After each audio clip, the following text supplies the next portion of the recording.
बलिया में मिले डेंगू के 51 मरीज, सभी मरीजों के घर से किया जा रहा इलाज। बलिया से संजय कुमार तिवारी की रिपोर्ट। यूपी में योगी सरकार स्वास्थ्य व्यवस्था को लेकर बड़े बड़े दावे कर रही है कि यूपी की स्वास्थ्य व्यवस्था और राज्यों से बेहतर है, लेकिन धरातल पर सच्चाई कुछ और ही है।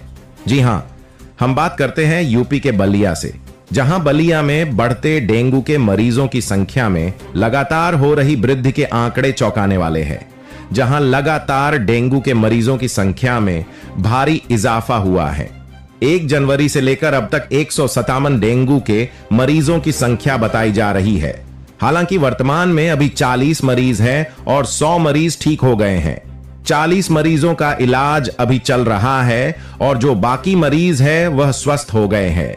और जिन 40 मरीजों का हॉस्पिटल से इलाज नहीं किया जा रहा है, बल्कि उनके घर से ही इलाज किया जा रहा है। अभी तक कोई मरीज हॉस्पिटल में भर्ती नहीं कराया गया है। सभी मरीजों की घर पर निगरानी हमारी टीमों द्वारा की जा रही है। जहां डेंगू के मरीज मिल रहे हैं, वहां स्वास्थ्य विभाग की टीम जा रही है। जिस घर में मरीज मिल रहे हैं, उस घर से लगभग 50 घर का सर्वे किया जाता है और छिड़काव किया जाता है। अगल बगल के लोगों को अगर बुखार होता है तो उनका समुचित इलाज किया जाता है। गांवों में पंचायती विभाग के द्वारा छिड़काव किया जाता है और शहरी क्षेत्रों में नगर विकास के द्वारा छिड़काव किया जाता है। शासन और डीएम का भी निर्देश है कि पंचायती राज विभाग द्वारा गांवों में छिड़काव किया जाए। शासन और डीएम का भी निर्देश है कि गांवों में नियमित छिड़काव हो। सर, एक परिचय। मेरा नाम डॉक्टर अभिषेक है। मैं नोडल वेक्टर बॉर्न के पद पर कार्यरत हूँ। सर, अब तक डेंगू के कितने मरीज हैं और क्या स्थिति है?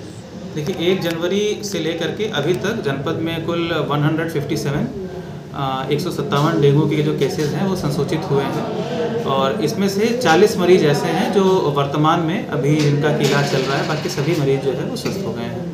तो क्या सर, जो मरीज जो बचे हैं इनकी क्या स्थिति है अभी? ये जो 40 मरीज हैं ये लगभग सामान्य स्थिति में हैं और ये सभी लोग घर पर हैं। भर्ती अभी कोई भी मरीज नहीं है और ये सभी मरीज जो हैं अभी घर पर ही हैं। सभी लोग सामान्य स्थिति में हैं। इन लोगों के स्वास्थ्य की जो निगरानी है वो हमारी टीमों द्वारा जो है वो की जा रही है। इसके बचाव के लिए क्या क्या उपाय किए जा रहे हैं? देखिए, डेंगू के बचाव के लिए सबसे सर्वोत्तम उपाय ये है कि पूरे आस्तीन के कपड़े रखें। अपने घर के एवं कार्यक्षेत्र के आसपास जल जमाव न होने दें। जो डेंगू का मच्छर है, एडीज प्रजाति का मच्छर होता है, ये साफ पानी में पनपता है।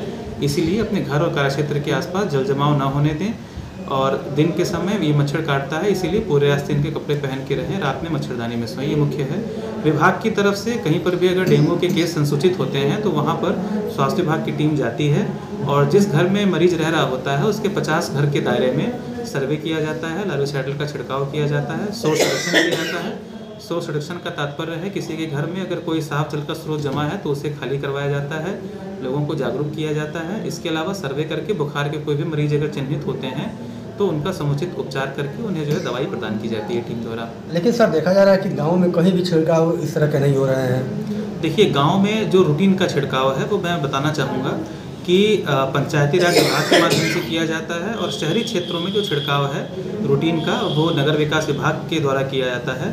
कहीं पर भी डेंगू के अगर केस आते हैं तो जो केस बेस्ड एक्टिविटी है वो हम लोग करते हैं। केस बेस्ड एक्टिविटी का तात्पर्य यह है कि जब कोई मरीज संसूचित होता है तो वहाँ पे हमारी टीमें जाती हैं और वहाँ पे छिड़काव और निरोधात्मक गतिविधि जो है वो की जाती है। लेकिन रूटीन में जो अगर कहीं कोई मरीज नहीं है, सामान्य रूप से एक जो प्रिवेंटिव छिड़काव या फॉगिंग वगैरह होता है वो शासन के भी निर्देश हैं, डीएम सर के भी निर्देश हैं। वो ग्रामीण क्षेत्रों में पंचायती राज विभाग और शहरी क्षेत्रों में नगर विकास विभाग ईओ के माध्यम से ये होता है। अगर ग्रामीण क्षेत्रों में अगर छिड़काव नहीं होता तो ये किसकी लापरवाही कही जाएगी? अगर नहीं छिड़काव होता तो क्या उनके विरुद्ध किस तरह की कार्रवाई होनी चाहिए? देखिए, मेन बात यह है कि शासन के भी गाइडलाइन है, डीएम सर के भी निर्देश हैं कि नियमित अंतराल पर जो ग्रामीण क्षेत्र हैं उनमें छिड़काव हो। इसके लिए पहले गाइडलाइन भी किया है कि ग्राम स्वास्थ्य स्वच्छता पोषण जो समिति है उसके माध्यम से इसका छिड़काव जो है वो करवाया जा सकता है।